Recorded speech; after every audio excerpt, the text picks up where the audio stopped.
I was in college. I was up in Albany. There was not much alternatively going on there.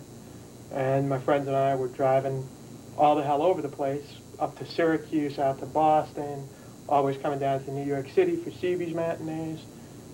And we were just traveling too much. We weren't getting our schoolwork done because we were too involved with traveling around to see the shows.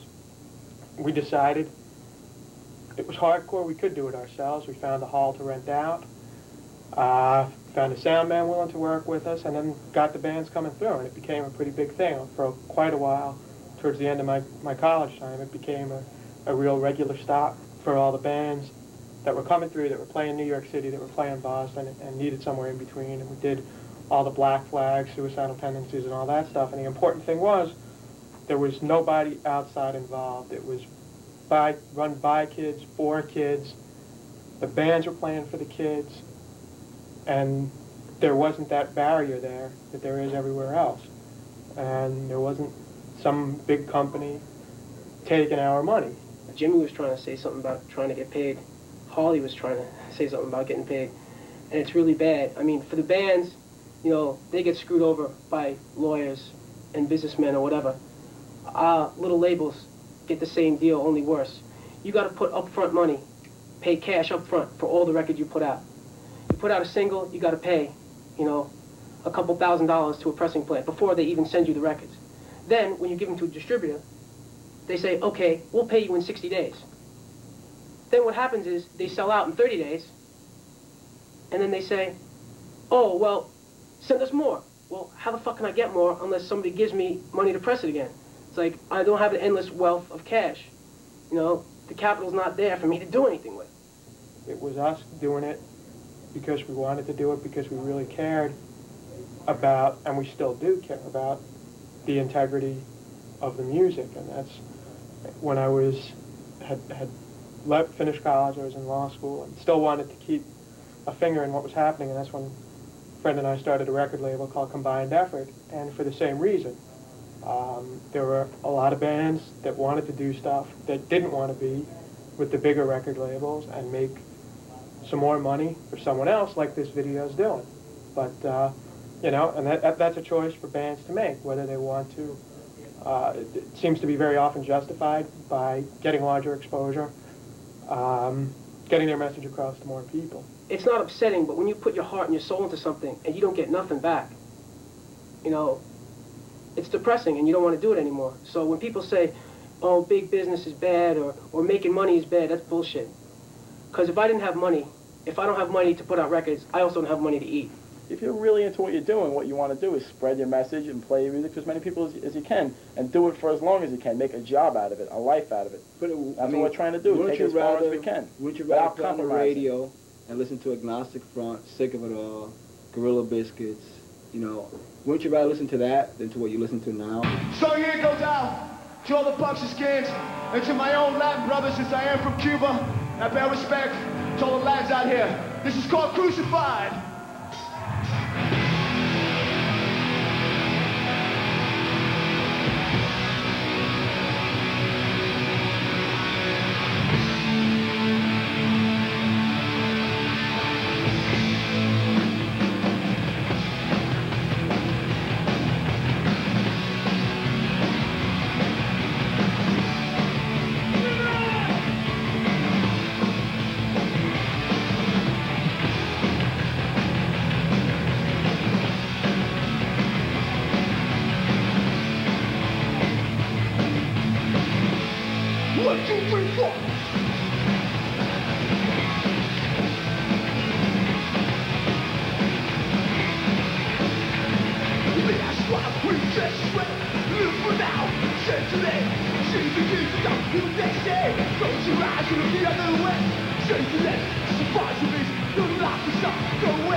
Everybody!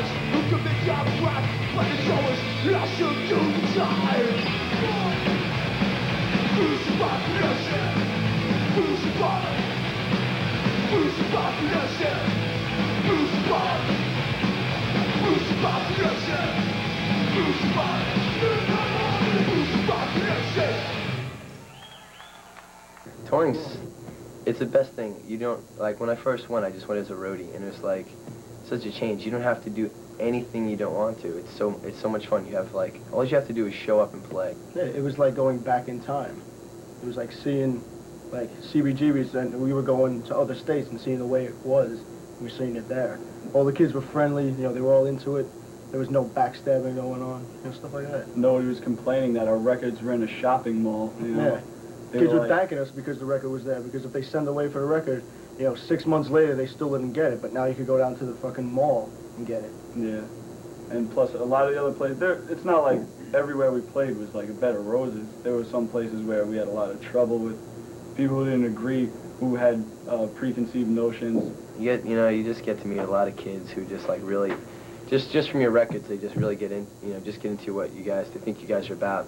Sometimes they get disappointed, because, like, they just read the lyrics and they think, here are these guys and they're, they're really righteous and they're all cool and stuff, and we're just, we're idiots just like everybody else, So it's like sometimes they just like, these guys are dicks, but it happens. You can't, make everybody happy. What about Europe? Europe's like gambling, kind of. You can play one show and it's like, yeah, you're rolling the a couple dice. thousand people and it's cool and everything's, great and you're like big and everything. You play another place, there's like 15 people there getting beer bottles thrown at you. Yeah, when I went to Europe, I just, like, the first day, I was just like, that's it, get me on a plane home. I just couldn't deal with it. I just got called, like, a shitty, stupid American, like, one too many times. Like, in the first hour, I got, like, called a dirty American, like, 5 times. I was just like, shit, what did I do? But they were just... brought a couple strippers on stage. Yeah, well, that did it, too. But it's just different. Everybody's really political there, and, like, they just crack on Americans because, they're like, you had an actor as a president. And then they'll leave it at that, or they just make fun of you because of Bush and stuff. And just political... And no one... Yeah, Walter loves Europe, but politics in general, I think Americans really aren't into it. And in Europe, that's their thing. To be punk and to be into hardcore, you're into politics. And, like, they were, throwing questions at me, and I was just like, shit, I don't know. Never ever thought it would get to Europe. We played Czechoslovakia and Yugoslavia, and it was intense. The kids were out of their minds because they found this new freedom, and it was such an enlightening thing compared to a lot of kids here that don't even know how spoiled they really are. I mean, here we were playing to places where kids had to pay like what would be the equivalent of $30 American for a Murphy's Law record, and $30 American or $30 there is like a month's pay for them. The thing that's great about it is you're always moving around, so you could be any kind of person you want in these different places. We played one place where Sammy Petone, he was pretending he was a cowboy. I was a cowboy. No, seriously. I put on like a little fireman. We stayed at this one kid's house, and the kid went out for the day with some other members of the band. They went out to like some creek and went swimming. So Purcell went into his closet and put on his boots and his leather jacket and stuff like that, and dressed up like all, really punk rock. And we went down to the mall, and he walked in the record store, and he goes, "Where's the Misfits record? Where's the punk section?" Did you do that? He was running around. You could, Where's the punk rock record? It's kind of fun because you can just lie to everybody on tour, yeah, you too. can say whatever you want. It's like people are just like, tell me some New York stories. And you're just like, you don't even want to know. You don't even know. It's a horrible place. I hit this kid with the 8-ball in the sock one day. Yeah. Well, if any band ever helped my band out, it was the Beastie Boys. They took us on a United States tour, an arena tour. In any case, we did these arena tours, and we did really good. The kids liked us a lot. We thought we'd get booed off the stage at every show, and what actually was happening was people liked it because we were live. But it was beyond that, because after the show, we'd get off stage and go into the crowd and hang out with the kids, and the kids bugged on that because they couldn't comprehend that here they are in an arena and here's the band sitting next to them, hanging out with them and talking with them, and we did really good on that. I really appreciate that they did that for us.